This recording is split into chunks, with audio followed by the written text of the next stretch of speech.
Hey everybody, welcome to DadsDen Pop Culture, and today we're talking about what Martin Scorsese said was one of the scariest movies ever made. I think it was on a list of 11 scariest movies ever made.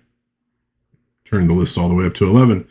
We're talking about Curse of the Demon. No, Night of the Demon. Well, both.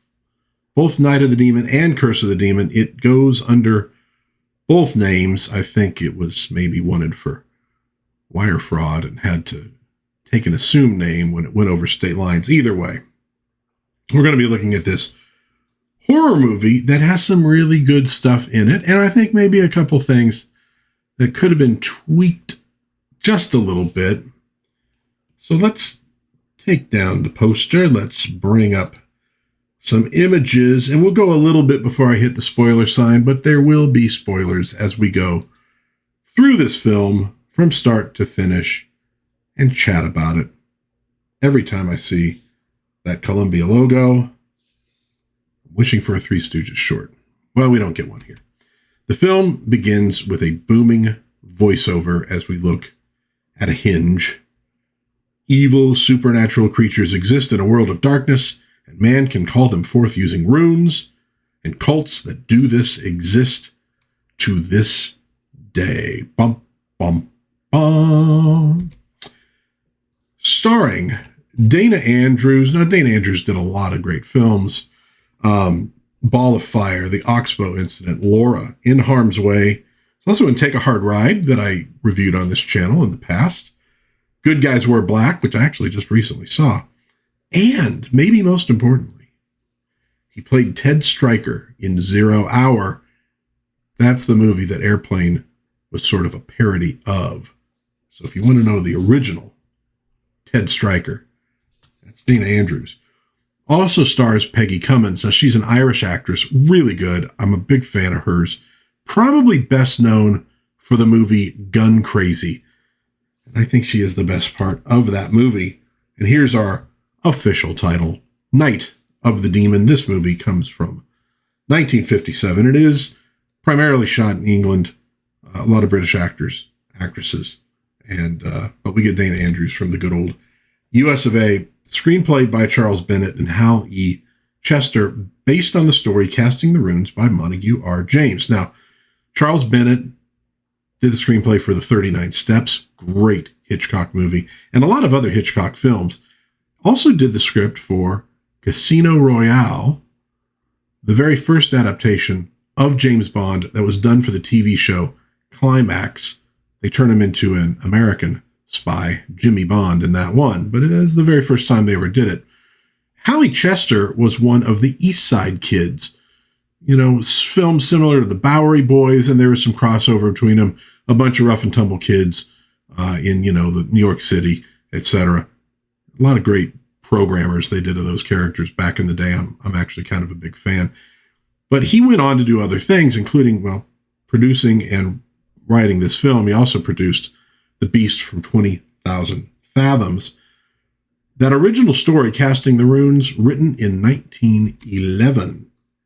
Music composed by Clifton Parker, also known for Walt Disney's Treasure Island and Sink the Bismarck, great war flick, conducted by Muir Matheson. Director of photography is Ted Scaife, maybe best known for The Dirty Dozen. Production design, Ken Adam. Produced by Frank Bevins. Now, by Frank Bevins and Hal E. Chester, who I already mentioned. Frank Bevins also produced Nudist Paradise in 1958. I just had to throw that out there. No, I haven't seen it, and no, I probably won't be reviewing it. Directed by Jacques Tourneur. Did The Cat People, I Walked with a Zombie, The Leopard Man, Comedy of Terrors, and the classic film noir Out of the Past. He also did some TV, including a Bonanza episode. Well, let's jump into the action. A car rushes through the night, through a wooded area. The driver, looking side mirrors, appears to be running away from something. He's very, very nervous. He finally arrives at Lufford Hall. The gate is open. He drives through, and it's this imposing, British manor in the countryside. You get the idea. One of those buildings over there that probably doesn't have air conditioning. He knocks insistently and is let in by the butler. He must see Dr. Carswell. Dr. Carswell is played by Neil McGinnis. One of the highlights of this film, absolutely. The man knocking, played by Maurice Denham, is Professor Harrington. He begs Carswell to call off this thing he started. What could that be? And he'll admit publicly that he was wrong and Carswell was right. Some things are more easily started than stopped, but I've heard it. I know it's real. Carswell is calm and domineering in this scene. He was publicly embarrassed by Harrington and challenged to do his worst, and he has. Harrington promises that he'll leave Carswell and his followers alone, and that satisfies Carswell. And then the clock chimes 9. Carswell asks, "Do you have the paper with the runic symbols on it?" "No, it burned up.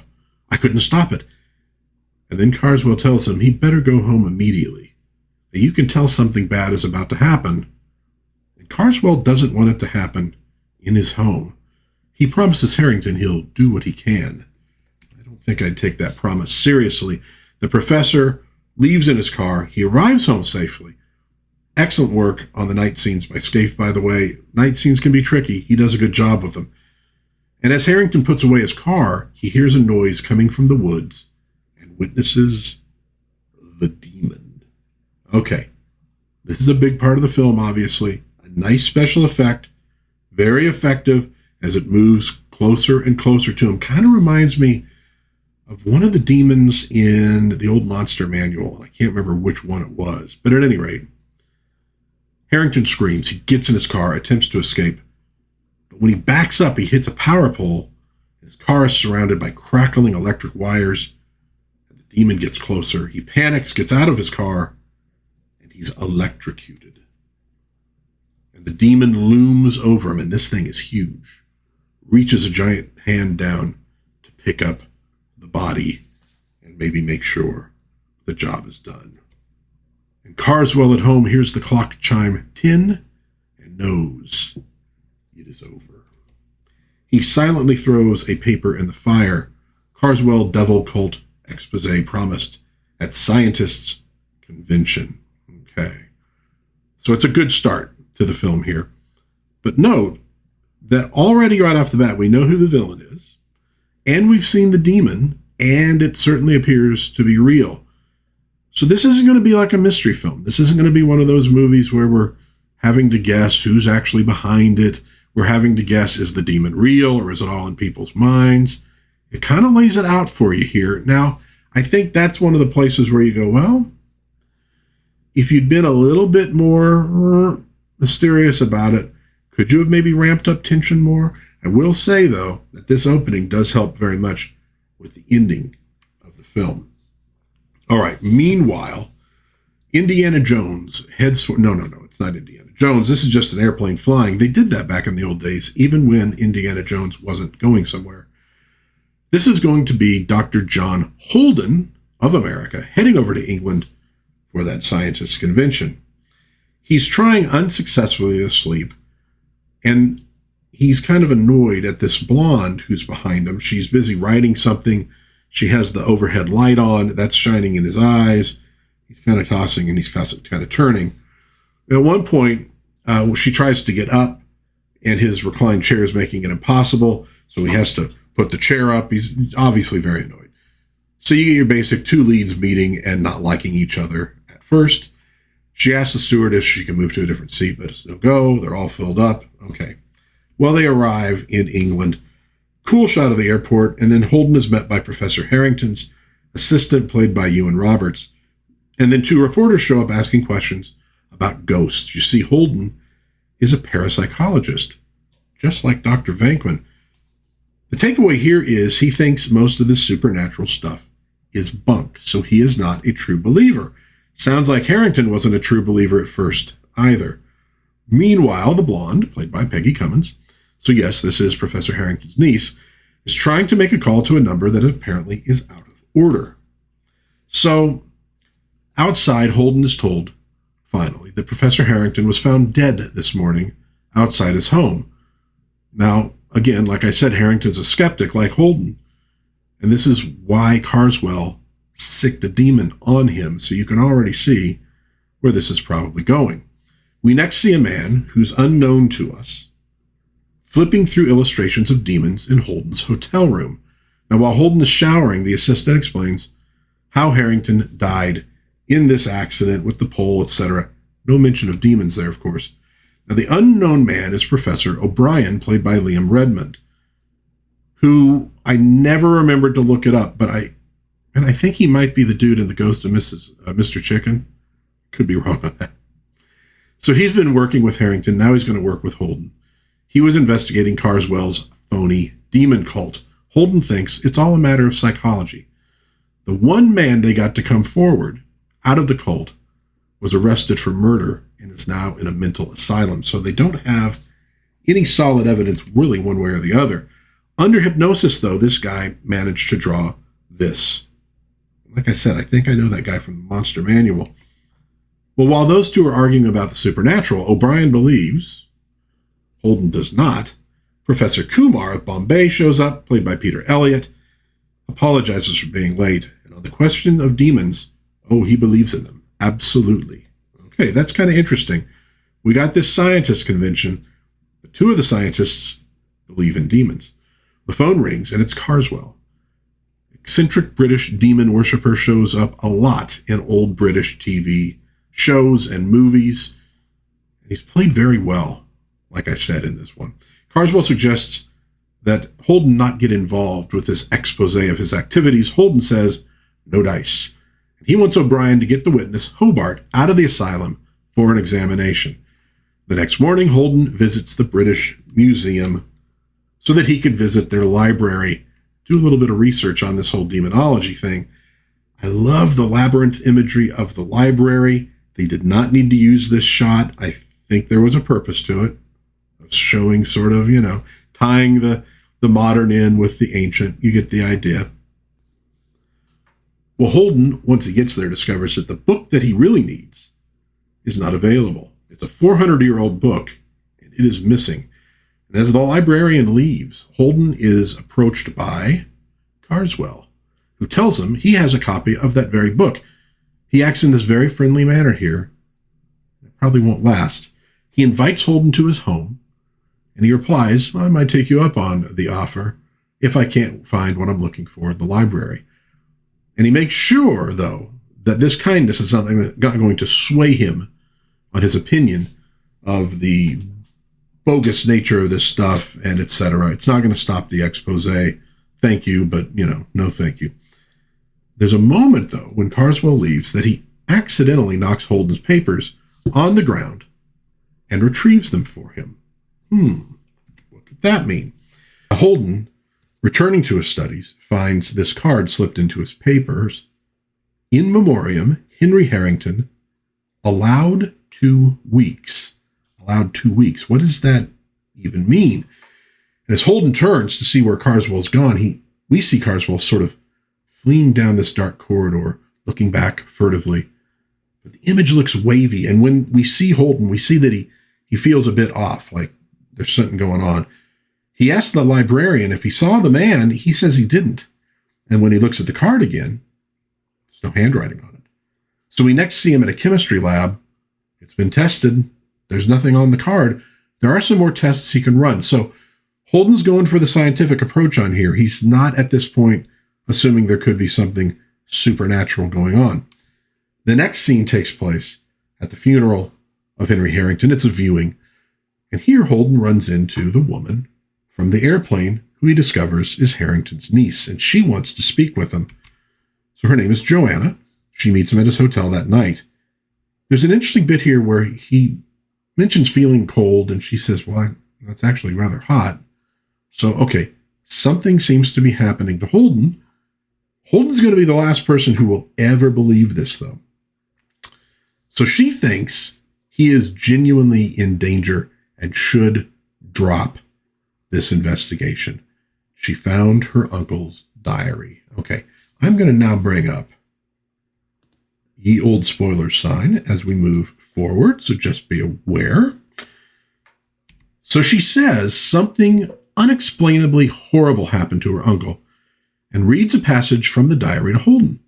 Essentially, Carswell slipped him a parchment with runic symbols on it at a concert. The parchment, when he held it in his hand, pulled away from him, and it flew into the fire, and he saw visions of a large, smoky figure and felt cold. She notes to Holden, just like you were saying a moment ago. Holden assures her that her uncle was not killed by witchcraft. Now, this is interesting because in the 1950s, you get a lot of, and you got this before too, supernatural versus scientific, right? And even though we say, well, it was a very scientific age, there's a lot of stuff about, hey, man, there's stuff you scientists don't know. Now, sometimes it was a matter of a mad scientist doing something that was foolish, that everybody else could see was foolish, but he was driven to it, a la Frankenstein. Sometimes it was just, well, there can't be any such thing as UFOs. Well, there can't be anything such as ghosts. And of course, they're real. There was a real debate at the time about these things. And it seems as though a lot of artists were trying to say to scientists, okay, you don't know everything. That's the whole point of the scientific method and what you investigate. Why do you keep acting like you know everything? Holden's a good example of that. He's pretty arrogant, frankly. I mean, he's not arrogant in a snobby way, but just very dismissive of anybody. And he's already run into two reputable scientists who are like, oh yeah, demons are real, dude. They're real.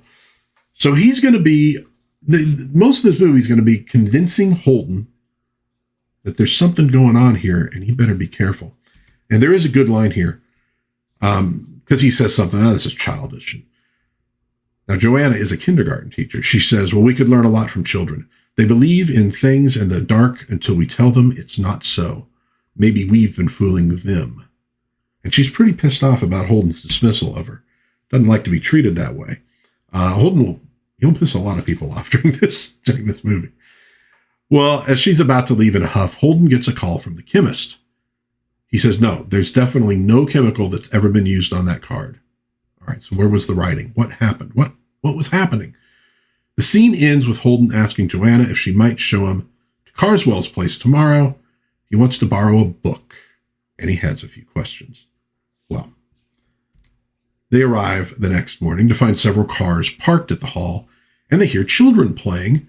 From a balcony, they can see Carswell performing a magic show dressed as a clown. Definitely got to be evil. Holden thinks that this is the answer to the chemistry problem. Oh, this dude does magic, man. He knows sleight of hand, etc. And we find out this is his annual Halloween party for the village children. Seems like something weird for a demon worshiper. Well, actually, probably doesn't, if you consider. Okay. So we observe some children playing snakes and ladders. Carswell notes that as a child, he always preferred sliding down the snakes. Holden says, perhaps you were just a good loser. And Carswell replies, I'm not, not a bit.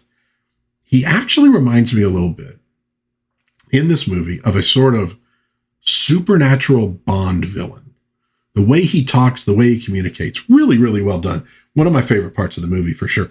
And that's not to take away from Dana Andrews. He is like very solid, and he's playing the character exactly as he should play the character.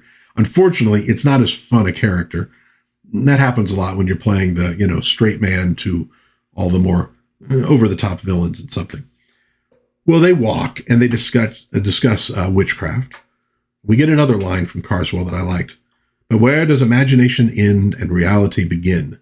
What is this twilight, this half-world of the mind, which you profess to know so much about? How can we differentiate between the powers of darkness and the powers of the mind? In other words, there are more things in heaven and earth, Horatio, than are dreamt of in your philosophy. What he's really saying is, well, maybe what we're calling witchcraft is, in fact, psychology. Maybe there is something more real about this. It's just a matter of terminology. Well, then this kid in a skeleton mask jumps out and screams at them. So he gives the kids these candy bars and he muses something to Holden along the lines, wouldn't be too amusing for them if I conjured up a demon, and not amusing for us, especially because we're not standing within a magic circle and we would be torn to shreds. you know. And of course, that would spoil the party. And Holden says, well, and you'd spoil the party. To which he replies, you're so right. But how to prove my point? And then he apparently conjures up this howling wind, you know, and they have to kind of go running for cover. And I didn't know you had cyclones in England. We don't. You could probably use a drink. So they run into the house. And Holden still doesn't believe. Carswell says, you think I'm mad. Unfortunately, you're not going to be able to explain away your death on the 28th of this month so easily with my prediction of it at this moment. So that's going to be 3 days away. It's a nice touch. It creates tension because you have a time limit now.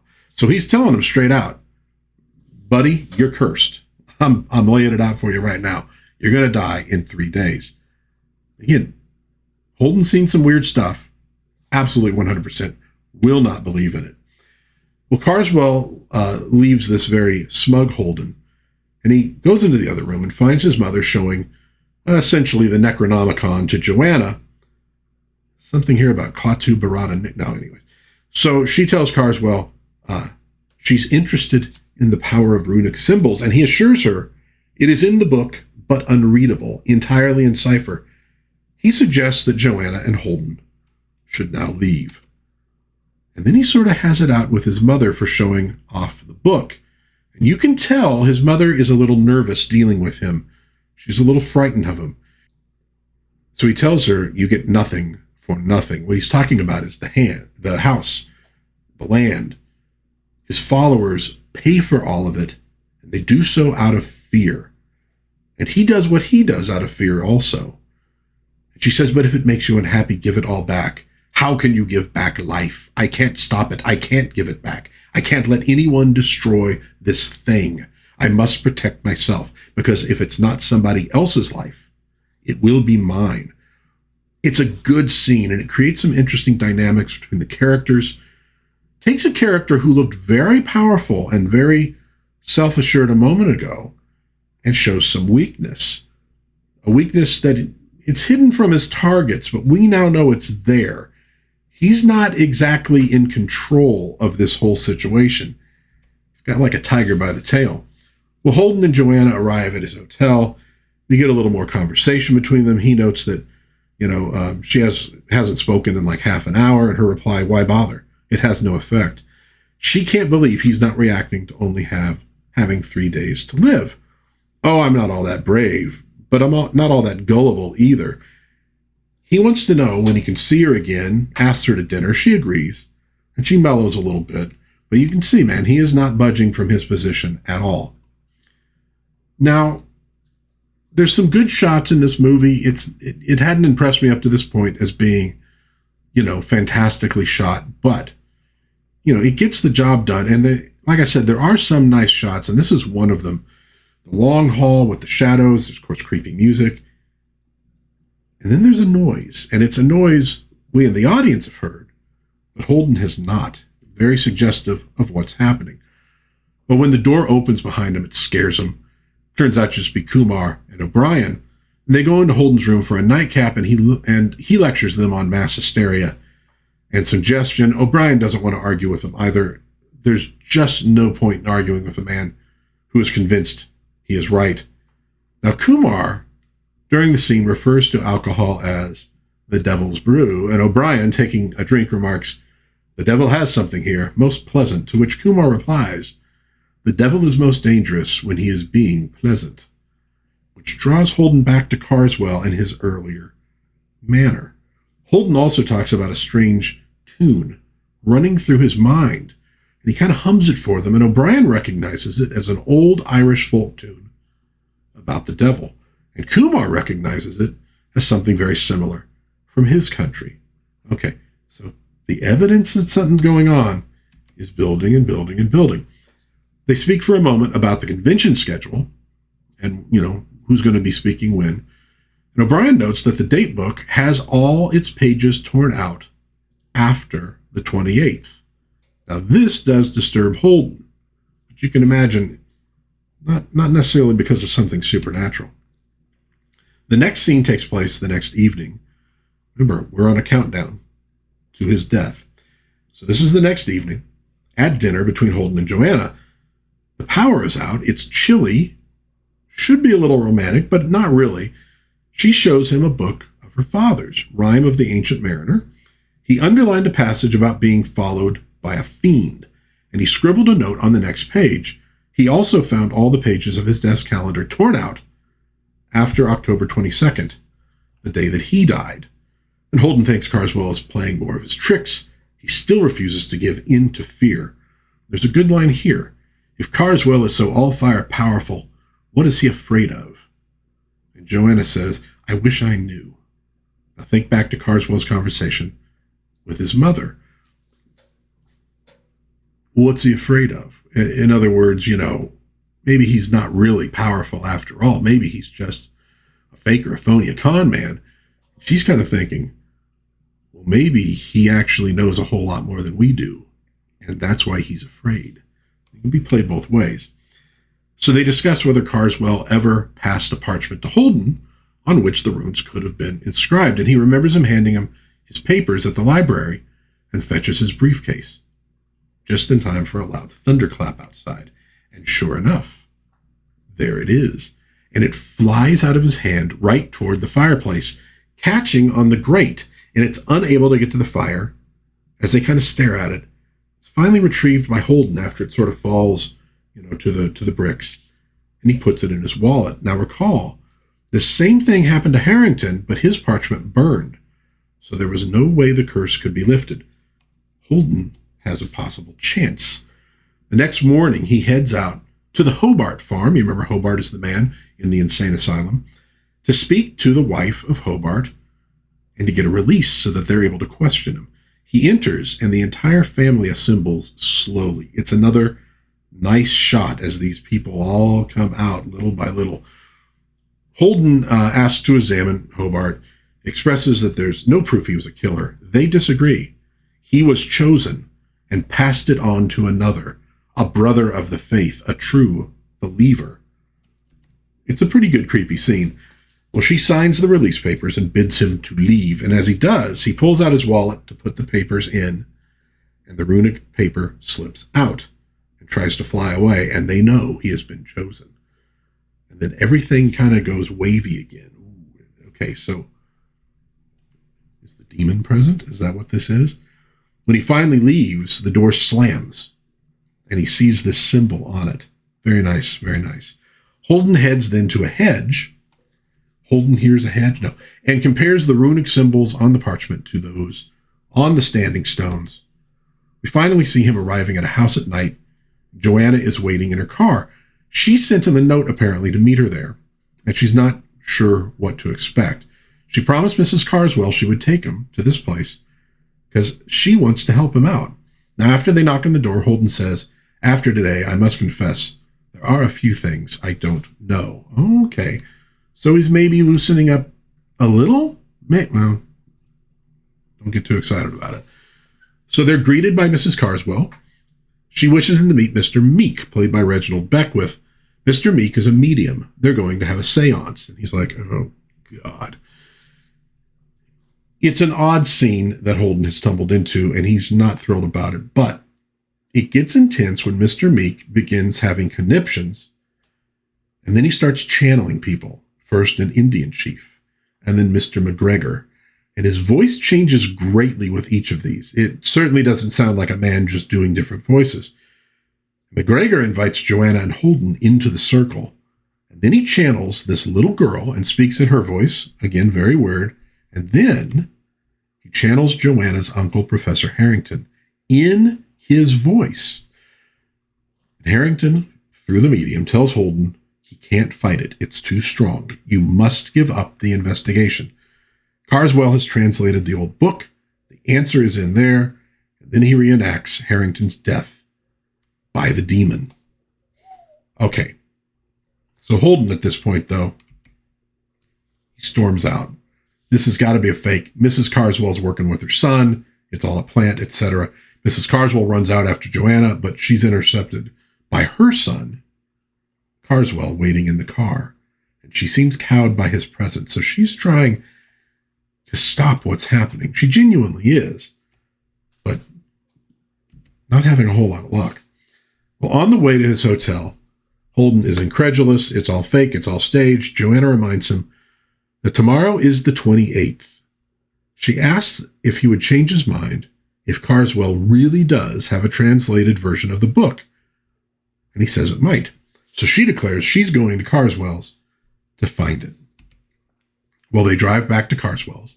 The gate now is closed and there are no lights on in the house. And Holden reminds Joanna that if she's caught, the charge will be burglary.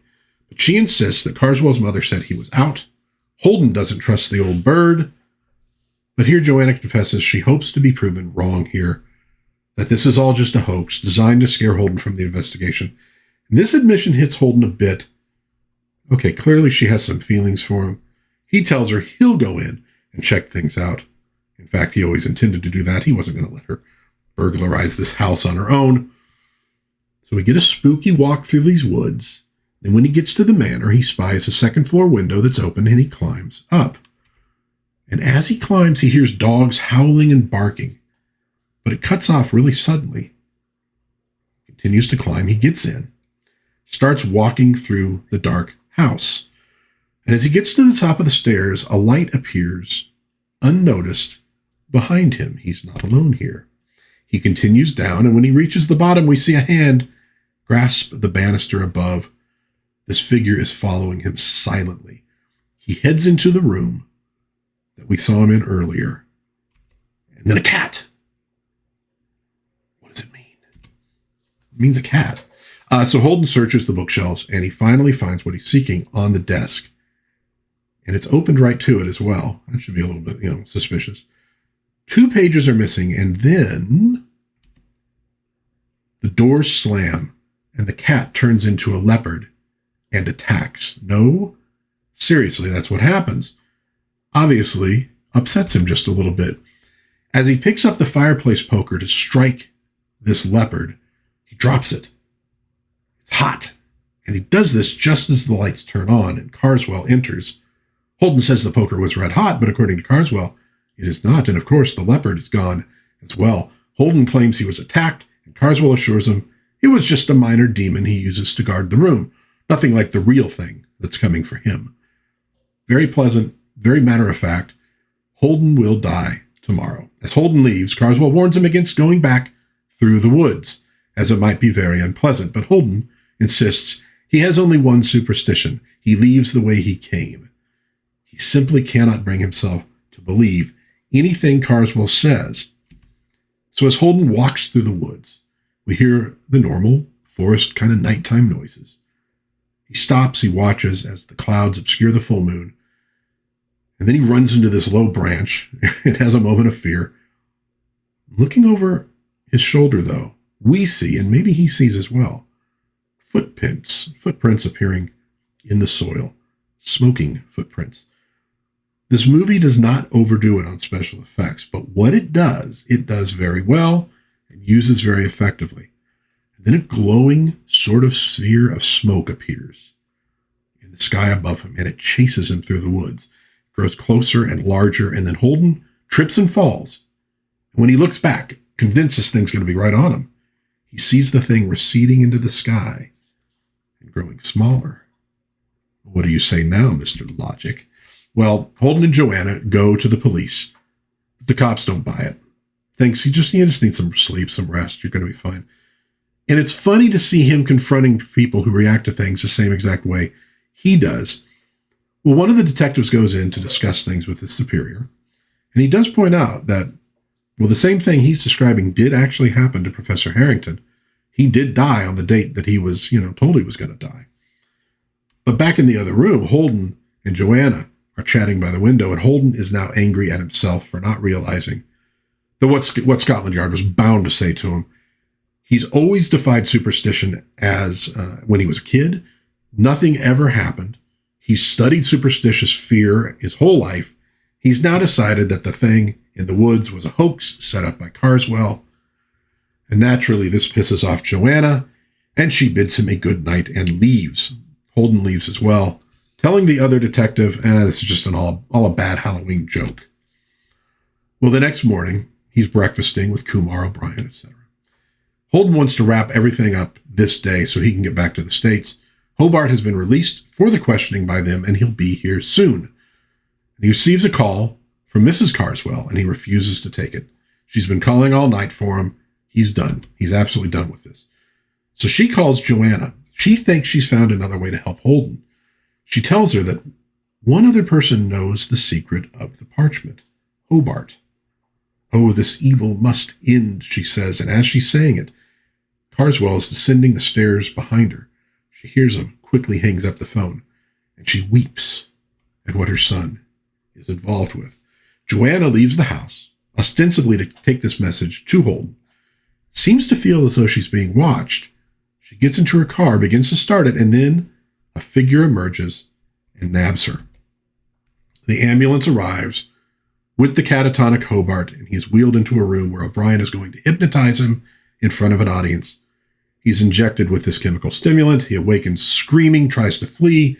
He's wrestled back, and he's sat down in this chair to be hypnotized.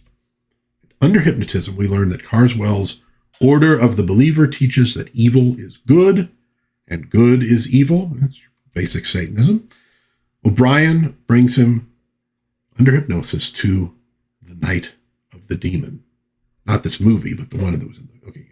Hobart shudders at it. He says he sees the smoke and the fire in the trees. His time allowed is almost over. This gets Holden's attention. Finally, Hobart was chosen to die, but he passed the parchment on. It was passed to him without him knowing it, but he passed it to somebody else. Well, Holden shows him the parchment he has, and Hobart says, oh yeah, he thinks it's the same one that he goes, I passed it to a brother, the brother that gave it to him. The only way to save yourself is to give it back to the person who gave it to you. Aha! And thinking that Holden is trying to pass it to him again, Hobart goes wild, attacks people, ultimately jumps out of a window and dies. They always play it kind of fast and loose with psychology in these movies. Maybe they were that sloppy back in the day. I don't know. Well, Holden decides he believes he's had enough. He's going to Carswell's manor to return the parchment. But Kumar has been told by Carswell's mother that Carswell is taking the train to Southampton that night. Holden rushes to the train station and gets a ticket. And he makes it aboard in the nick of time and begins searching, while another man observes and follows him. Well, he soon finds Carswell. Carswell has Joanna with him in a state of hypnosis. He brings her out of it, and she declares that Carswell fears him and is running away from him. All right. Well, Holden admits to Carswell that he is wrong. And he hands him this admission, written kind of confession, that he can send to any newspaper. They'll print it, say that, yep, I'm wrong. Carswell has the power. Well, of course, Carswell will not take the paper. He suspects that Holden knows. Tells him it's too late anyways. Holden takes it graciously. Even offers Carswell a cigarette. He almost takes one, then decides not to. Maybe that's a trick. He won't even take back the box of matches he lent to Holden to light a cigarette, and he sees that Holden didn't do anything to them. But he ain't taken anything from this guy at all. Well, Scotland Yard finally arrives, and they tell Holden to back off. They've had Carswell under observation. Carswell is anxious to get out of there, and in the process of him trying to, I have to go, because he doesn't want to be around for what's going to happen. He's handed his coat by Holden. He takes it, and then he freezes. And you see him just staring at him. Sure enough, he finds the parchment in the coat pocket, and it flies out of his hands down this aisle, this passageway. Carswell's chasing after it. He chases it out of this stopped train and down the tracks, searching. He has 2 minutes until 10 p.m. He finally spies it fluttering along the tracks, chases it again, and just as he reaches it, it bursts into flames. And then the demon has come. Carswell finds himself trapped between the demon and an oncoming train. You see him running. This is done really effectively. It looks really good. He falls as the other train passes, and the demon picks him up, throttles him, seems to be tearing him to pieces, and then throws him down on the ground. Well, the police, who do not see the demon, they rush over, thinking a man has been hit by a train, but Holden glances at the clock and sees that it is 10 o'clock. He starts to walk over, and Joanna stops him. Maybe it's better not to know. But of course, he doesn't listen to her, never has. Why should he start now? He runs over there to see the smoldering remains. Carswell is not the only death this evening, because Holden's entire worldview just went up in smoke as well. But he doesn't go any closer than this. He turns, he goes back to Joanna. You're right. Maybe it's better not to know. And that is the end. Okay. The demon stuff is very effective. And I must say, at the end, because we know exactly what's coming, it is more effective. All right. However, had we not known, I don't know. I think that the demon effect is pretty good and probably would have worked there. The only thing I'll say, and I'll take the spoilers down. We're probably okay. The only thing that occurred to me watching it was Holden just staying firm the entire time. There's just a couple moments where I don't know. I wonder if it wouldn't have been better if he was slowly starting to lose his faith in science. If it was sort of a man descending, not exactly into madness, but kind of, the tension ramping up as he goes. It occurred to me, like, what if they could have had Rod Serling punch up this script a little bit? Because he was so good in Twilight Zone of doing that, of bringing people just... And I know that Dana Andrews could have played that as well. I know I've seen him, play that kind of stuff a bit here and there. That was really about my only complaint with the movie. That it, instead of feeling like something creepy is coming up on you and it's surrounding you and you're falling into, it's sort of like, it's a bunch of people kind of going, dude, when are you going to admit that there's something going on here? And he's like, no, not going to do it. Not going to do it. It's like that scene in that SpongeBob episode where Patrick wouldn't just turn around. The whole crowd's yelling at him, turn around. No. So that, to me, I think that could have made it a little bit scarier, but special effects were very, very effective. They weren't overused, and what they did really well. Good performances throughout. Like I was saying, Neil McGuinness as Dr. Julian Carswell is freaking great. I really liked his performance in this one. It was fantastic. Love Peggy Cummins. She's so good. So I definitely suggest this one. It was good. I had actually seen it before, but I'll admit, I don't think I paid as close attention to it as I should have. When I rewatched it to take notes and grab images and things like that, I feel like I got a lot more out of it. So, Night of the Demon, 1957. Good flick. Let me know what you think in the comments. I did this one. This was a request from a friend of the channel, Fins the Spook. I've done a couple of requests. Jarrett Keene requested I do the Drac Pack. I did that last October. Yeah, I don't mind getting a request here and there. Can't promise I do everything, but I do what I can. But let me know what you think in the comments on this one. If you enjoyed this little review, this little look through this movie, please give it a like, maybe subscribe, maybe share with a friend.